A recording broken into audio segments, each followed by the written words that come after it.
ధరణి తాటకిని వరుసతవత్తిని నరయర యోధుల నౌలక మింగెద ధరణి తాటకిని వరుసతవత్తిని. అరే ఎవనివిర నువ్వు? నా లంకకు వచ్చితివి. వందనమని వేడెదనమ్మా వైదేవిని గొనిరానివమ్మా వైదేవిని గొనిరానివమ్మా. చింత పొంత రాముడు చుమ్మి ఆ చింత తీర్చవలగదనమ్మా ఆ చింత తీర్చవలగదనమ్మా.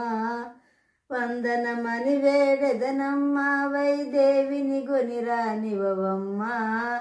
నీకు రాముడైతేమి ఆ సీతకాంతలెటునుంటేమి పోకు పోకు శ్రీకాకు చేసేదం పోకు పోకు శ్రీకాకు చేసేది. ఎవరివిరా నా లంకకు అడ్డము? నీవు పోకు. నీకు రాముడైతే ఏమి ఆ సీతకాంతలు ఎటుంటే ఏమి? నేను పోనీయ మింగేదా? ఆంజనేయుడు లంకిని చంపి లంకలో చొచ్చుతాడు, సీతమ్మ జాడ వెతుకుతాడు.